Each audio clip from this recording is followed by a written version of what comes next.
The reason we want to watch this clip is because this has a woman giving dating advice to a man. Maybe it's dating advice.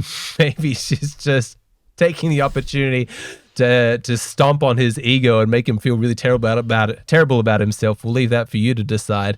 But it's a fascinating clip. I think we're gonna have a real good time discussing the psychology behind this one. So let's watch it. And it's always like, yeah, of course girls are gonna go for like Johnny Spells because he like has a motorcycle and is like super in shape. But like, there's like nice guys who honestly like have a lot to offer that they would like never. I mean, I hate that I'm gonna even tell you this, but like, I think that you feel like you have a lot to offer, and please take this the right way. Sure. You don't. Hard to see a great way to take that, if I'm being super honest. Like, what are you doing to work on yourself to make yourself more interesting and attractive? Like, are you just thinking that women should, like, change themselves and lower their standards in order to date you? I'm saying this to you now because, like, Wow. I really think it will help you, even though it's very hurtful. It's like Siobhan didn't say vicious mockery, but I think she's casting vicious mockery. Wow. So brutal. I know something he's got to offer. He's got the resilience of a champion. That he could have responded so poorly, and he didn't. Well done for him. That clip, it conflicts me in a lot of ways because I feel overwhelming compassion for him because that is absolutely humiliating in front of all of his friends. But I have spent a considerable amount of time on this channel, in fairness, complaining that women aren't ever honest about what they're looking for. If only they could just tell the truth and say, guys, you need to be offering more masculinity, more wealth, more height. That's why you're struggling. They just keep saying, no, you're great, you're a nice guy, or whatever like that. This girl did that. She went for it. And it was hard to hear secondhand. I can only imagine what it was like for him. If you can stomach that kind of criticism, oh man, the amount of insight you could get right there. She has a reason for saying those things. And even if they're not valid, I would desperately want to hear, why do you think I have nothing to value? What are you seeing or not seeing? Before we go on, I'm pleased to say that this video is made possible by a partnership between myself and Yours app, which you can try right now for free by clicking the link in the description box below. Yours app distinguishes itself from other apps on the market, not just in terms of price, but also in terms of quality. Yours app has completely changed my meditation practice. You know how when you meditate, it takes ages to actually relax and let your mind settle in? Well, the guided meditations on the Yours app are the perfect solution to that because they've got this gentle voice that guides you in and gives you something to focus on while you relax. For me, it's the absolute perfect entry point, and I've had sessions where I selected just a short meditation, like maybe 10 minutes, but I've ended up sitting for way longer because it just puts you in such a good place. And the selection is massive. They've got meditations for breathing, for body awareness, for stress, anxiety, absolutely everything. But while they have fantastic meditations, the Yours app is so much more than that. It's this all-in-one place for everything that you need for your mindfulness practice. They've got psychology talks. They've got stories to help you sleep. They've got yoga instruction. They've got this fantastic library of chill out music. The 7-day premium trial is absolutely free, so you can try it to see if you love it. And if you purchase the app, they offer a 30-day money-back guarantee, so there's really no risk. The best news of all is that because this video is made in partnership with Yours app, they're giving a 60% discount to my audience. So just click on the link in the description box below or use code GRACE at checkout. Thank you so much, Yours app. All right, let's get back to the video. So my first thought when she started to say that was she's annoyed that he's venting about how difficult it is in the dating market for nice guys because women are going after alpha Chad, motorcycle, drug dealer, thug jerk kind of guys, which Johnny Spells is true. Like, that's absolutely a real phenomenon. And it occurred to me that she's offended as though he was criticizing women like, you guys don't make good choices and things like that. And so I didn't necessarily feel as though it was coming from a good place, like she genuinely wanted to help him. To me, it seemed like a way of punishing him for like, you want to criticize women? hell no, I'm not going to stand for that. It's you. You're the problem. You think that you're a great guy, but you're not. You think you have lots to offer? You don't. There's a bunch of well-meaning guys across the globe who have been paying very close attention every time a woman gives them advice. And what are women saying over and over again? They're saying, I want a nice guy. I want someone who's in touch with his emotions. I want a man who's not afraid of his own femininity. And so they enact that. They create a personality around that. It's not genuine. It's not authentic. Their genuine self would be way more masculine, but they're scared of that because they've been told by women that that's not what they want.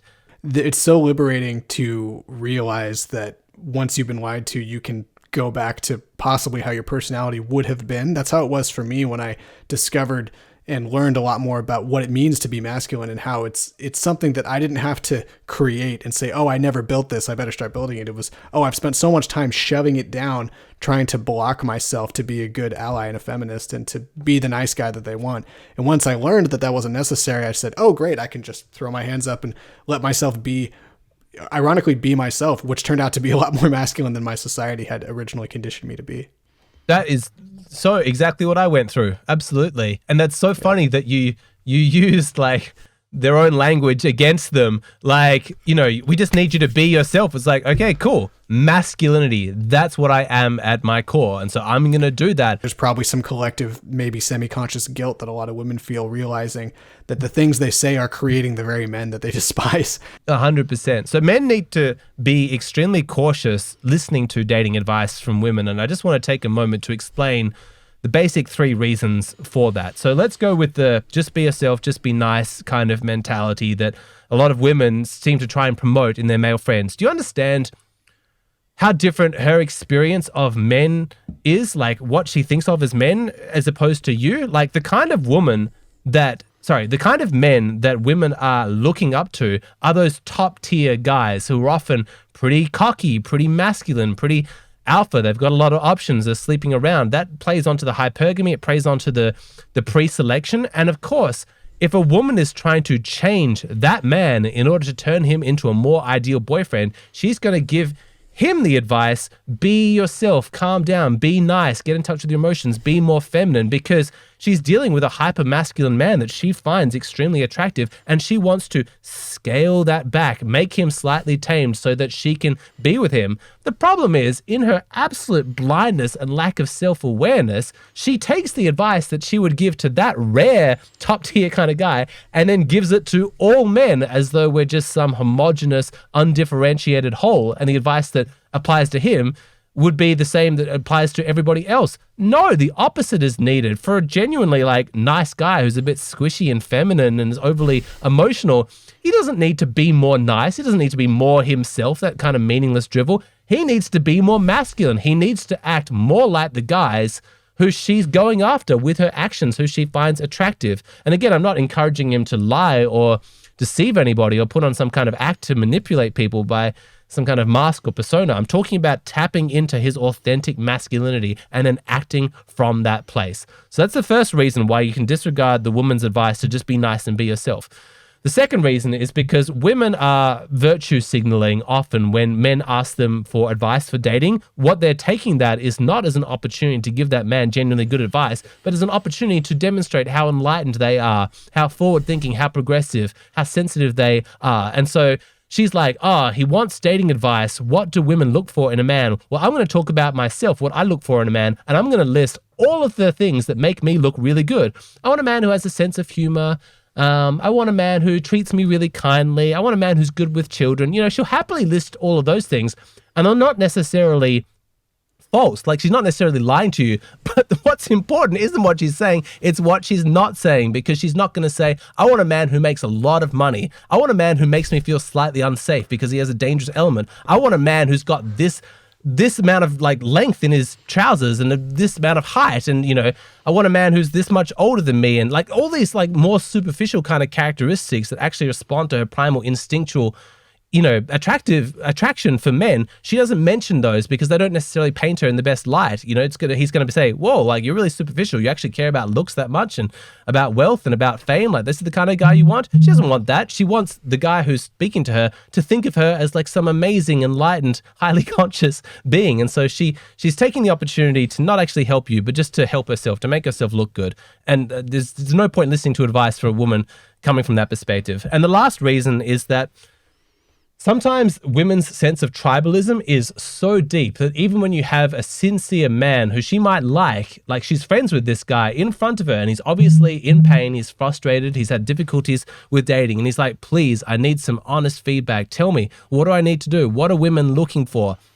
The loyalty to women like that tribe is just so strong that she's going to give advice not to actually benefit him, but to benefit women. And so she's thinking about her girlfriend who just got cheated on. She's thinking about her other girlfriend who had a one-night stand with a guy hoping it would be a relationship, but he never called her. And she's like, great, this is my opportunity to influence mankind, to just kind of push them more in the direction that we want men to be, even though it's not actually going to help him, because where he's coming from, he doesn't need that kind of advice to just be soft and in touch with his emotions. She's like, yes, I'm doing my bit for womankind, and I'm making him more like the kind of man that we want those guys who treated us badly to be like. It's incredibly depressing, because you would hope that sincere suffering could actually rouse a woman to try and empathize with what a man's going through, to demonstrate some compassion, some understanding. All right, I'm going to put aside my own needs and the needs of my female friends for a moment. I'm actually going to respond to you as an individual. What do you as an individual man need to hear from me? And it's just depressing and very, very sad that women don't take that opportunity.